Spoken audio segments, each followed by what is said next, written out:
Watch closely and you'll see it. The moment a good person becomes a monster, not through violence, not through cruelty, through compliance. You're at work and someone asks you to bend the rules, just once, just this time, and you say yes because saying no feels harder than the guilt. You're in a group and everyone's laughing at someone's pain, and you laugh too, not because it's funny, because silence feels like betrayal to the people standing next to you. This is the Lucifer Effect, and if you don't understand how easy it is to become the villain in someone else's story, you will spend your life believing you're too good to do bad things. Let's start with the lie you've been telling yourself. You think evil is obvious, that bad people look bad, that cruelty announces itself with horns and a pitchfork. But here's the truth that will make you uncomfortable. Most harm in this world isn't done by monsters. It's done by ordinary people who convinced themselves they were doing the right thing. The co-worker who throws you under the bus to save their job, the friend who spreads your secret because everyone else was talking, the parent who breaks their child's spirit in the name of discipline. None of them see themselves as villains. They see themselves as pragmatic, loyal, doing what had to be done. And that's exactly how it starts. In 1971, a psychologist named Philip Zimbardo ran an experiment that would change how we understand human nature. He took college students, normal kids, good grades, no criminal records, and he randomly assigned them roles, guard or prisoner. Within days, the guards become sadistic, the prisoners become broken, and everyone forgot it was just an experiment. The guards stripped prisoners, humiliated them, denied them food and sleep. Not because they were evil, because the situation gave them permission and the power. And the prisoners, they didn't fight back. They internalized their role, became submissive, started to believe they deserved the punishment. This is the Lucifer Effect, the transformation of good people into agents of harm when the situation demands it. Now, let's talk about why this happens to kind people especially. Because here's the dark truth. Your kindness isn't always kindness. Sometimes it's obedience wearing a compassionate mask. You've been taught to respect authority, to follow rules, to not make waves, to be a good person by being a compliant person. And that training makes you dangerous. Because when someone in power tells you to do something wrong, your instinct isn't to question, it's to justify.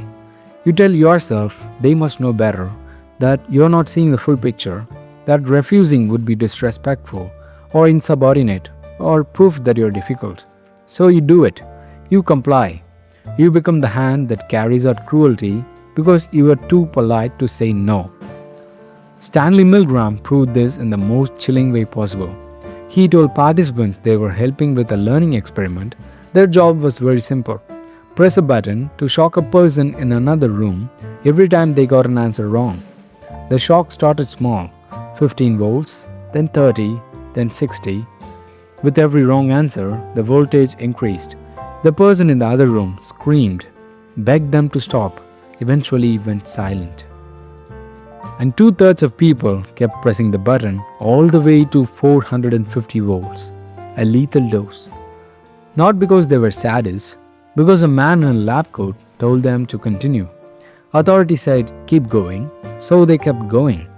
Even when every moral fiber in their body screamed stop, they pressed the button because disobeying felt worse than inflicting pain. But here's where it gets darker. You don't even need direct orders to become complicit. All you need is a group, and suddenly your moral compass stops working. This is called diffusion of responsibility, the psychological phenomenon where being part of a crowd makes you feel less accountable for your actions. You watch someone gets bullied and do nothing because everyone else is doing nothing. You participate in a gossip because everyone's participating. You stay silent when someone's being mistreated because speaking up would single you out.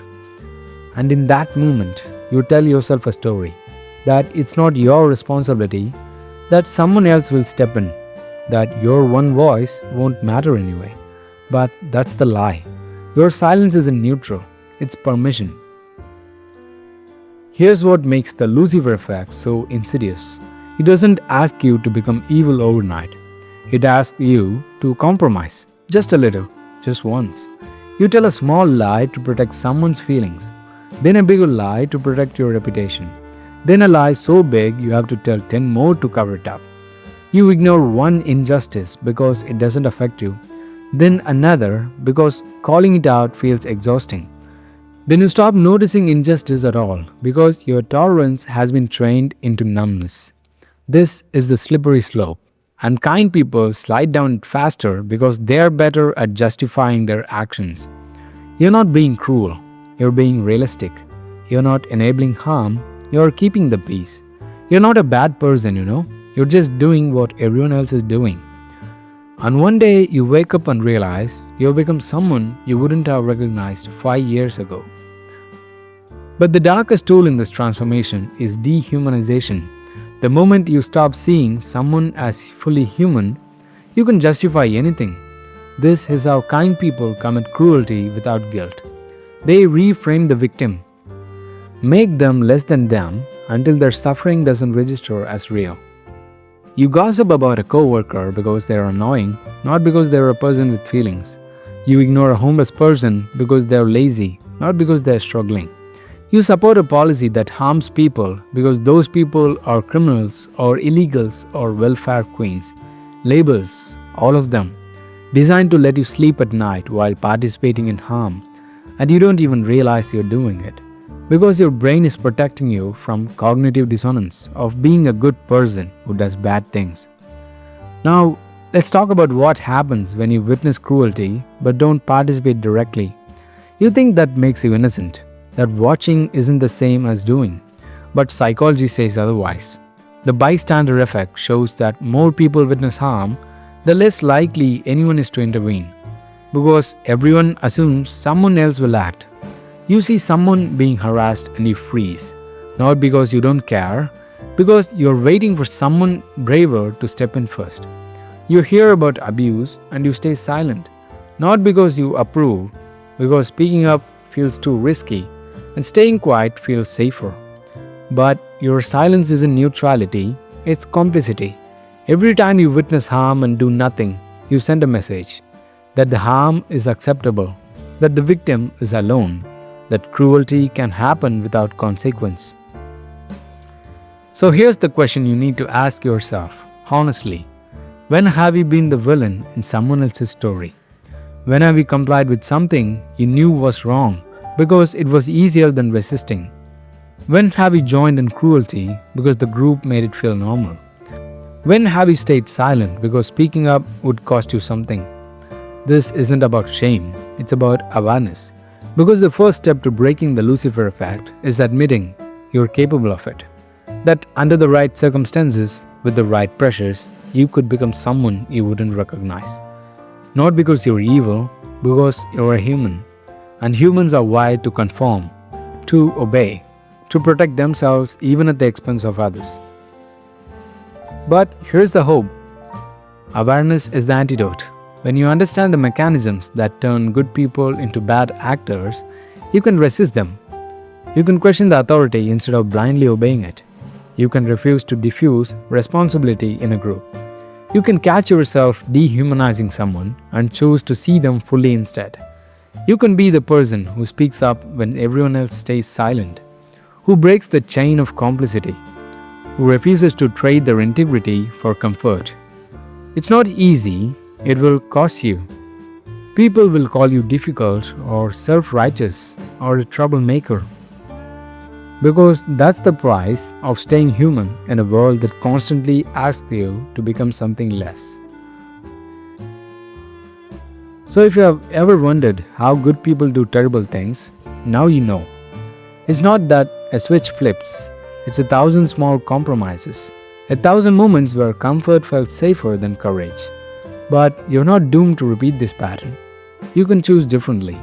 You can be kind without being compliant, compassionate without being passive, good without being obedient. You can recognize that Lucifer effect isn't about other people, it's about you, and the version of yourself you become when no one's watching. Because here's the final truth: you're not immune to becoming the villain, but you're also not powerless to stop it. Every day you get to choose compliance or courage, silence or voice, comfort or conscience. And maybe the most important question isn't whether you're capable of cruelty, it's whether you're brave enough to recognize it in yourself before it's too late. The Lucifer effect is very real, but so is resistance. Choose wisely.